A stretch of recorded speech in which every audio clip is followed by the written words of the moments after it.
In the spring of 1863, a single photograph changed the course of American history. A man sat with his back to the camera, his shoulders slumped forward, revealing a landscape of raised scars and welts that covered nearly every inch of skin from his waist to his neck. The image needed no explanation. It told the story of slavery not through words, but through the incontrovertible evidence of human flesh. And the man whose body bore this testimony would become known to millions as simply Peter or Gordon, depending on which newspaper you read. His story is not just about survival.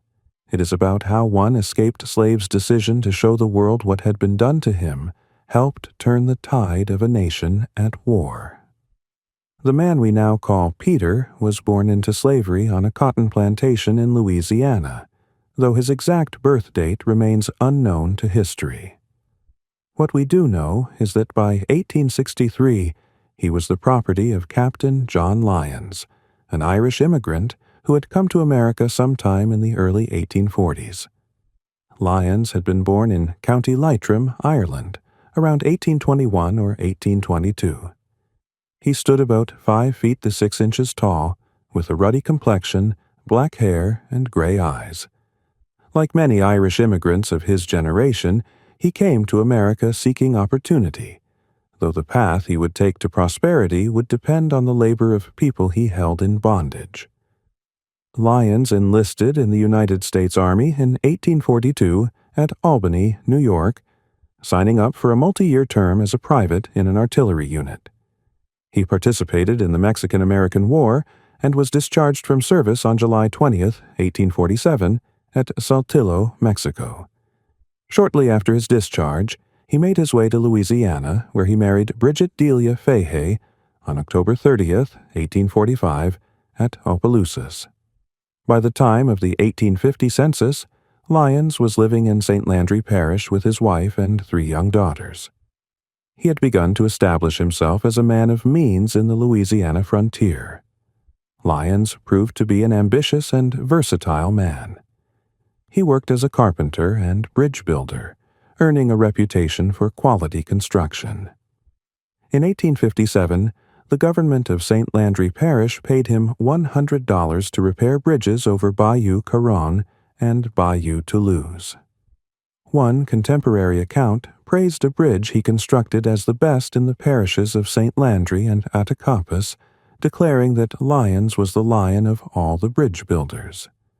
But Lyons' ambitions extended beyond construction.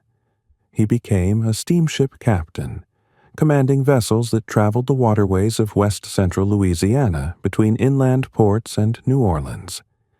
His steamboat, the Bayou Belle, regularly transported cotton, sugar, and molasses down the Atchafalaya River to the great markets of New Orleans. By 1860, Lyons had accumulated considerable wealth. He owned a 3,000-acre cotton plantation along the west bank of the Atchafalaya River, between what are now the towns of Melville and Krotz Springs. The 1860 census recorded that he held nearly 40 enslaved people on his property. The census listed their ages and genders, but not their names, a standard practice that reduced human beings to inventory. Among those 38 men, women, and children listed as Captain John Lyons' property was the man who would later escape and become famous. The plantation operated as cotton plantations throughout the Deep South did, with enslaved laborers working the fields from dawn until dark, planting, cultivating, and harvesting the white cotton that drove the Southern economy and filled the holds of ships bound for textile mills in England and New England. Louisiana in 1860 was a state where nearly half the population lived in bondage. At the time of the census, approximately 47% of Louisiana's population was enslaved, one of the highest proportions in the South. The institution of slavery was woven into every aspect of Southern life, from the economy to the law to the social order. New Orleans was the largest city in the Confederacy and one of the busiest slave markets in America, where human beings were bought and sold like livestock. Those who questioned the system risked everything. Those who tried to escape faced bloodhounds, slave patrols, and the certainty of severe punishment if caught. The system was designed to make freedom seem impossible, and for most enslaved people it was. But that did not stop them from trying. The events that would ultimately lead to Peter's fame began in October 1862, about 2 months before Christmas, according to his own later testimony. The overseer of the Lyons plantation was a man named Artayu Carrier. Some historians have speculated that the unusual name suggests Carrier may have been enslaved himself, promoted to the position of driver or overseer on the large plantation, though this remains uncertain.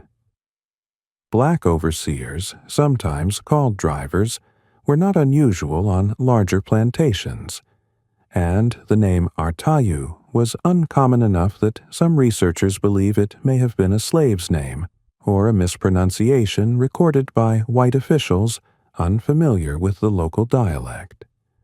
What is certain is that Carrier inflicted a punishment on Peter so severe that it would leave permanent marks on his body and on American history. We do not know what precipitated the attack. Peter himself claimed he could not remember the whipping itself, which suggests the trauma was so severe that his mind protected him by blocking out the memory. What he did remember was the aftermath. He was bedridden for 2 months recovering from his wounds. During that time, he said, he went what he called sort of crazy. He reportedly tried to shoot everyone around him, though he did not remember doing so. He burned all his clothes, but had no memory of that either. His wife, whose name has not survived in the historical record, was apparently the first person he tried to shoot, though he harmed no one. The behavior suggests his wounds may have become infected, causing delirium and fever, or that he was suffering from what we would now recognize as severe psychological trauma, possibly post-traumatic stress disorder. When Captain John Lyons returned to the plantation and saw what had been done to Peter, he discharged the overseer Artayu Carrier. This detail, which comes from Peter's own account, complicates our understanding of the dynamics on the plantation. Lyons evidently felt the punishment had been excessive, even by the brutal standards of the time. Whether this was genuine concern for Peter's well-being, or simply anger that valuable property had been damaged, we cannot know. What we do know is that even after Carrier was dismissed, Peter remained enslaved. The man who had nearly killed him was gone, but the system that had permitted such violence remained fully in place. As Peter recovered in bed through the winter of 1862 and into early 1863, the world outside the plantation was changing rapidly. President Abraham Lincoln had issued the Emancipation Proclamation on January 1, 1863, declaring that all enslaved people in states still in rebellion against the United States were now legally free. The proclamation was both revolutionary and limited. It applied only to Confederate states, leaving slavery untouched in the border states that had remained loyal to the Union. It could not immediately be enforced in Confederate-controlled territory, and it was issued primarily as a military measure, designed to weaken the Confederate war effort by depriving the South of its labor force. But despite these limitations, the Emancipation Proclamation transformed the meaning of the Civil War. After January 1, 1863, every advance of federal troops expanded the domain of freedom. The war was no longer simply about preserving the Union. It was now explicitly about ending slavery. And the proclamation announced something else of profound importance. the acceptance of black men into the Union Army and Navy, enabling the liberated to become liberators. Word of the proclamation spread through the enslaved communities of the South with remarkable speed. Freedom now seemed possible in a way it never had before. All one had to do was reach Union lines. In March 1863, Peter made his move. He fled the Lyons plantation and began making his way east toward the Mississippi River and the Union soldiers he knew were stationed at Baton Rouge. He did not travel alone. Contemporary accounts mention that several other enslaved people escaped at the same time, including a man named Gordon, a detail that would later cause considerable confusion when newspapers combined their stories. At least one member of the escape party, a man named John, would be killed before reaching safety. A fourth man, whose name has not been recorded, also traveled with the group. The journey was approximately 40 miles through some of the most difficult terrain in Louisiana. The fugitives had to navigate swamps, bayous, and waterways while evading the slave hunters that Captain Lyons organized. With his neighbors. According to one account, Lyons and his neighbors chased the runaways for days and nights through the swamps and bayous. They brought bloodhounds to track the fugitives, a common practice that terrorized enslaved people throughout the South. The dogs were trained to follow human scent and could track a person for miles, baying as they closed in on their prey. The sound of those dogs in the darkness must have been terrifying beyond description. But Peter had prepared for this. He had taken onions from the plantation and carried them in his pockets. Each time he crossed a creek or swamp, he rubbed the onions over his body to mask his scent and confuse the dogs. The trick was well known among enslaved people, passed down through generations of those who had attempted escape. Whether the onions actually worked to throw off the bloodhounds, or whether Peter simply got lucky, we cannot say for certain. What we know is that he succeeded where so many others had failed. The journey took approximately 10 days. Moving primarily at night to avoid detection, Peter and his companions made their way through the Louisiana lowlands, pursued the entire way by men who would drag them back to captivity, or worse if they caught them. They swam across turbid waters, forded swamps, and picked their way through territory they knew could hide Confederate patrols or hostile civilians at any moment. The psychological strain must have been immense. Every sound in the darkness, every distant bark of a dog, would have sent terror through their hearts. But they kept moving, driven by the hope that freedom lay just ahead. Sometime around late March 1863, Peter and the surviving members of his escape party reached the Union Army's 19th Corps, which was stationed at Baton Rouge. The soldiers they encountered were part of General Nathaniel Banks' command, which was preparing for a major campaign against the Confederate stronghold at Port Hudson, just 20 miles up the Mississippi River.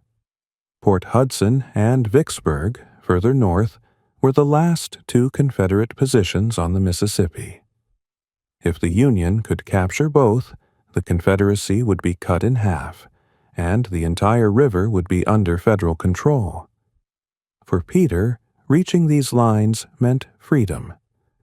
Under the Emancipation Proclamation and the Confiscation Act of 1862, enslaved people who reached Union lines in areas still in rebellion were to be considered free. They were technically classified as contraband of war, enemy property that the Union had captured, but in practical terms they were liberated.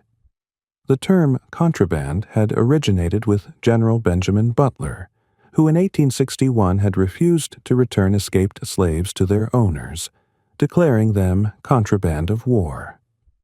The designation allowed the military to circumvent the fugitive slave law, which technically still required the return of escaped slaves, even in northern states. Contraband camps had sprung up around Union positions throughout the South, filled with formerly enslaved people who had made their way to freedom. Conditions in these camps were often difficult. Shelter was inadequate, disease was rampant, and many refugees arrived, as one observer noted, almost wholly destitute of clothing, wearing garments already in tatters. But for all their hardships, the camps represented something unprecedented. A place where Black Americans could live as free people, beyond the reach of their former masters. What happened next would change everything. Peter decided he wanted to enlist in the Union Army. The Emancipation Proclamation had specifically authorized the enrollment of freed slaves into the military forces of the United States, and recruitment was actively underway for what would become the United States Colored Troops. By the end of the war, nearly 200,000 black soldiers and sailors would serve in the Union forces, comprising nearly 10% of the entire Army. Before Peter could be inducted, however, he had to undergo a medical examination. On April 2, 1863, Union Army doctors examined him and discovered the terrible scarring that covered his back. Present at the examination were two photographers from New Orleans named William D. McPherson and his partner, known only as Mr. Oliver. These men had established studios in both New Orleans and Baton Rouge, and were active throughout Louisiana during the 1860s, documenting the war and its participants.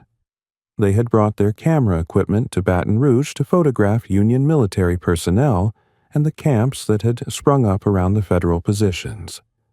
On the same day they photographed Peter, they also took portraits of 4 officers from the 30th Massachusetts Volunteers. When they saw Peter's back, they understood immediately the power of what they were witnessing. They set up a makeshift studio using a hanging sheet as a backdrop and the bare ground beneath their feet.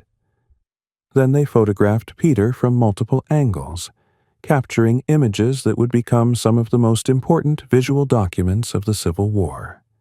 In the photographs, Peter sits with his back to the camera, his head turned in profile. The scarring is extensive and undeniable. Raised keloid scars crisscross his skin in a pattern that leaves no doubt about their origin. There are at least 3 known versions of the photograph, each varying slightly in the placement of Peter's left arm, the lift and turn of his head, and the view of the chair he is sitting on. These similar yet unique views, taken during one session, demonstrate the technology of the carte de visite camera, which had multiple lenses and allowed for as many as 8 different poses in one sitting. His expression in profile is calm, dignified even, despite the horror of what his body reveals. Dr. Samuel Knapp Towle, a surgeon with the 30th Regiment of Massachusetts Volunteers, wrote about meeting Peter around this time. He admitted that he had expected the man to be vicious based on the severity of his scars. Instead, he wrote, Peter seemed intelligent and well-behaved, using capital letters to emphasize those words. The observation reveals as much about the prejudices of the time as it does about Peter himself.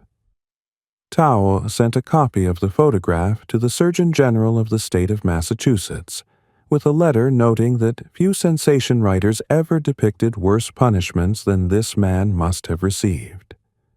The photographs were developed and began circulating almost immediately. The image provoked an immediate response as copies circulated quickly and widely.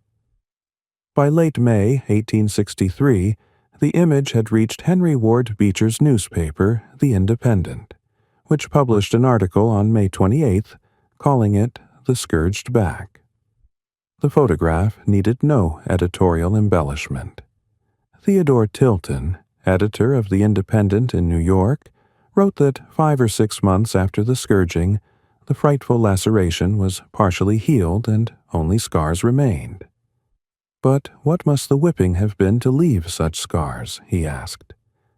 The back looks like a plate of iron, eaten by acids and corroded by rust, or like a walnut table honeycombed by worms.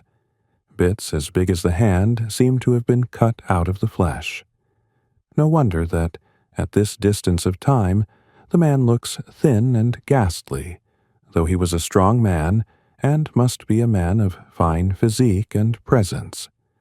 This card photograph should be multiplied by the 100,000 and scattered over the states. Abolitionists understood immediately the propaganda value of what Peter's photograph represented. For decades, they had argued that slavery was a system maintained through violence, that the supposedly benevolent relationship between master and slave was a fiction designed to make the institution palatable to those who benefited from it. Defenders of slavery countered that enslaved people were treated humanely, that they were better off in bondage than they would be free, that the reports of brutality were exaggerated or exceptional. But here was evidence that could not be dismissed. Here was a man's back, scarred beyond imagining, proof that the violence abolitionists described was real and widespread. The photographs spread rapidly through a technology that was relatively new at the time, the carte de visite.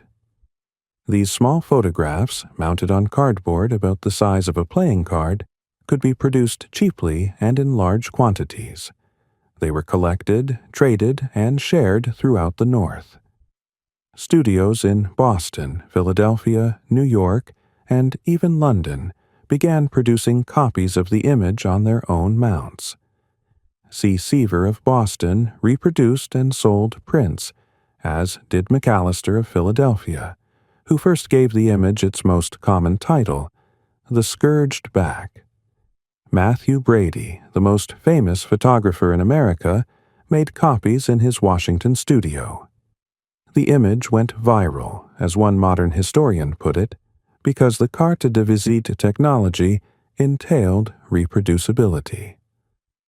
William Lloyd Garrison's abolitionist newspaper, The Liberator, offered the photograph for sale to subscribers at 7 copies for $1 or 12 copies for $1.50. Garrison, who had been publishing his anti-slavery newspaper since 1831, recognized the photograph's power and referred to it repeatedly in his work. The image was also sent to England, where it circulated among British abolitionists who had long opposed American slavery. On the back of the British version were printed remarks from American newspapers, including the declaration from the New York Independent that this card photograph should be multiplied by 100,000 and scattered over the states. On July 4, 1863, the image reached its largest audience yet, when Harper's Weekly, the most widely read magazine in America during the Civil War, published an article titled A Typical Negro. The piece featured 3 woodcut engravings based on photographs. One showing a man in ragged clothing as he entered Union lines, one showing the scarred back, and one showing the same man in a Union Army uniform. The magazine presented all 3 images as depicting the same person, whom they called Gordon. In fact, historians now believe the 3 images likely showed different individuals whose stories the magazine combined for narrative convenience. The man in the raggedy clothes appears to have been a fugitive, actually named Gordon, who had escaped alongside Peter, while the man in the uniform may have been yet another person entirely. Recent research has identified the soldier image as possibly depicting Sergeant Fernie Bryant of the 1st North Carolina Colored Troops, whose likeness was later recycled with the same caption. The date of publication was no accident. July 4, 1863, was Independence Day, the 87th anniversary of America's founding declaration that all men are created equal. It was also the day after the Union victories at Gettysburg and Vicksburg. twin triumphs that represented the high water mark of the Confederacy. For months, Northern morale had been flagging. The disastrous defeats at Fredericksburg in December 1862 and Chancellorsville in early May 1863 had pushed many Northerners to conclude that the war was unwinnable. The Emancipation Proclamation remained deeply unpopular among major segments of the Northern populace. Conscription was about to begin, with the first federal draft scheduled for later that month. The publication of Peter's image on Independence Day reinforced the message that the war was not just about preserving the Union, but about extending the promise of American liberty to those who had been most brutally excluded from it. Not everyone accepted the photograph as genuine. The Copperheads, as Northern Democrats who opposed the war and sympathized with the South were called, denounced the image as a fabrication. They boldly asserted that the whole story was a fabrication from beginning to end, the fruitful results of a fanatical abolitionist's deluded imagination. But defenders of the photograph pushed back forcefully. A letter published in the New York Tribune in November 1863, signed by someone calling himself Bostonian, vouched for the photograph's entire accuracy. All the logic of the blind and infatuated believers in human slavery cannot arrest or thwart the progress of truth, the letter declared, any more than they can prevent the development of the positive picture when aided by the silent and powerful process of chemical action. While his photograph was circulating through Northern newspapers and homes, Peter himself had gone to war. The records of his military service are incomplete and sometimes contradictory, but contemporary reports indicate that he served as a guide for Union forces in Louisiana, using his knowledge of the local terrain to help soldiers navigate the bayous and back roads. According to Harper's Weekly, on one expedition he was taken prisoner by Confederate forces, who tied him up, beat him, and left him for dead. Yet he survived this second brush with death and once again escaped to Union lines. The Liberator, William Lloyd Garrison's newspaper, reported that Peter fought as a sergeant in an African-American regiment during the siege of Port Hudson, the crucial battle that Peter had been preparing to join when he was first photographed. Some accounts placed him with the 2nd Louisiana Native Guard, also known as the Corps d'Afrique. The siege began on May 22, 1863, when Union forces under General Nathaniel Banks surrounded the Confederate stronghold. Port Hudson sat on an 80-foot bluff overlooking a sharp bend in the Mississippi River, a position that made it nearly impregnable to naval attack. Confederate Commander Major General Franklin Gardner, a New Yorker by birth who had sided with the South, commanded approximately 6,800 defenders within strong earthworks. On May 27th, Union forces launched a major assault that included the 1st and 3rd Louisiana Native Guards, regiments composed of free black men from New Orleans and formerly enslaved people like Peter. The Native Guards represented something unprecedented in American military history. The 1st Louisiana Native Guard included black line officers, men of color, who held command positions over other soldiers. The regiment was composed of what one observer called free Negroes of means and intelligence. The 3rd Louisiana Native Guard, by contrast, was made up largely of formerly enslaved people whose officers were all white. Together, the two regiments numbered approximately 1,000 men. The assault on Port Hudson that day was a disaster in military terms. The Union attack was poorly coordinated, and the black soldiers were assigned to attack the most difficult terrain, a sector featuring steep ravines as deep as 60 feet, tangled thickets, and well-entrenched Confederate artillery. The commanding officer, Brigadier General William Dwight, had been drinking and failed to provide, promised artillery and infantry support. He had not bothered to scout the ground his men would have to cross. The native guards pressed forward anyway, advancing under intense fire toward earthworks they had little hope of taking. One of their officers, Captain André Caillou, a free black man from New Orleans, led repeated charges even after his arm was shattered by enemy fire. He was killed, leading yet another advance. When Union details retrieved and buried the remains of the white soldiers during a truce the following day, Caillou and other Louisiana native guards were left to lie where they had fallen. A Confederate soldier noted in his diary that the enemy buried all their white men and left the Negroes to melt in the sun. Nearly 600 black soldiers were killed or wounded that day. The Confederates suffered almost no casualties. But if the assault failed militarily, it succeeded in a more profound way. The courage of the black soldiers at Port Hudson demonstrated beyond any doubt that formerly enslaved men could fight and die for their freedom as bravely as any white soldiers. General Banks himself wrote that they fought splendidly. Their sacrifice was widely publicized in Northern newspapers and helped convince many skeptics to accept the enlistment of African Americans into the United States Army. Combined with similar demonstrations of valor at Milliken's Bend just 11 days later and at Battery Wagner in July, Port Hudson marked a turning point in American history. By the end of the war, nearly 200,000 black soldiers and sailors would serve in the Union forces. The siege of Port Hudson continued for 48 days, the longest in American military history up to that point. The Confederate garrison held out even as their supplies dwindled, and they were reduced to eating mules, horses, dogs, cats, and even rats.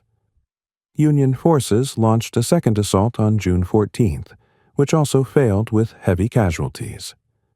Finally, on July 9, 1863, after learning that Vicksburg had surrendered to Ulysses Grant 5 days earlier, Gardner surrendered Port Hudson. The Union now controlled the entire Mississippi River, cutting the Confederacy in two. It was a devastating blow from which the South would never recover. After the siege, the garrison at Port Hudson became a recruiting center for African American troops, and many more formerly enslaved men enlisted to fight for their freedom. Whether Peter was present for the final surrender at Port Hudson, we cannot say with certainty. The incomplete records of his service have left many questions unanswered. What became of him after the war remains unknown. Did he survive the conflict? Did he reunite with his wife and any children he may have had? Did he build a life as a free man, farming land of his own, perhaps even learning to read and write? Or did he die in combat, in camp, or from disease, as so many soldiers did? History has not preserved the answers. His story, like those of so many formerly enslaved people, disappears into the silence of archives that were never designed to record the lives of those who had been considered property. What we do know is that his image lived on. The photograph of Peter's scarred back became one of the most reproduced and circulated images of the 19th century. It appeared in newspapers and magazines, on carte de visite and cabinet cards, in the windows of photography studios, and the pages of abolitionist pamphlets. In an era before mass media, before television and the Internet, this single photograph spread across the nation and the world, carrying a message that words alone could not convey. The man who had owned Peter, Captain John Lyons, did not survive the war. During the conflict, Lyons had become involved in cotton smuggling on behalf of Confederate General Richard Taylor, the son of former President Zachary Taylor. Lyons used his experience as a steamboat captain to help move cotton to buyers who paid in gold and silver, circumventing the Union blockade that was strangling the Confederate economy. On September 23, 1864, a Union military detachment conducted a raid into the Atchafalaya River Basin where the Lyons plantation was located. According to a contemporary account in the Opelousas Courier, it has been reported here that the Federals had crossed 300 or 400 men at Morgan's Ferry on the Atchafalaya. We regret to have to announce the murder of Captain John Lyons at his own house on the Atchafalaya on Wednesday last. It would seem that the Yankees made a raid at his house, and among the raiders was a man by the name of Watson, who had formerly lived in the neighborhood and who had a grudge against Lyons. Upon entering the house, Watson fired at Lyons and killed him instantly. Lyons' wife had died earlier that year, in January 1864.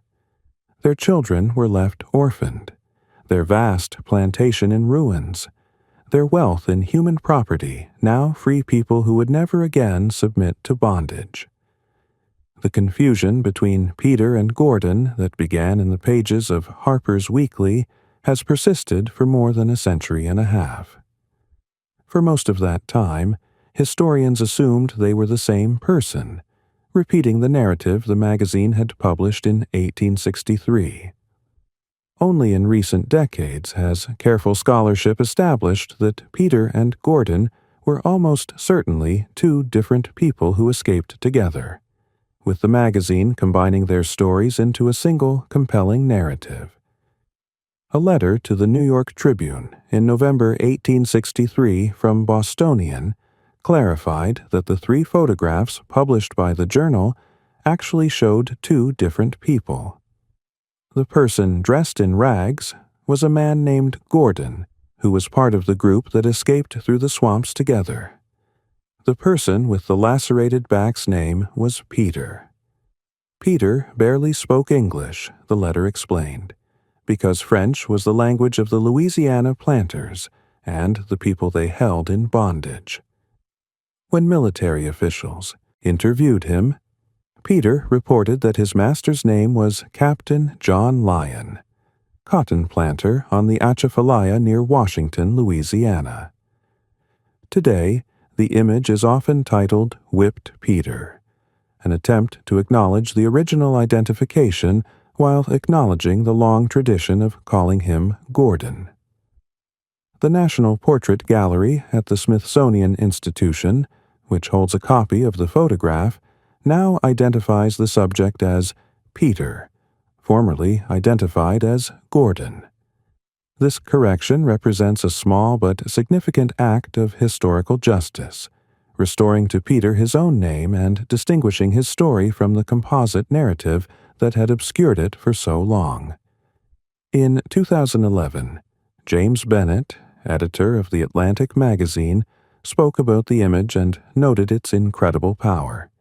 He also mentioned the dignity of Peter's pose and expression, observing that he seemed to be saying simply, "This is a fact."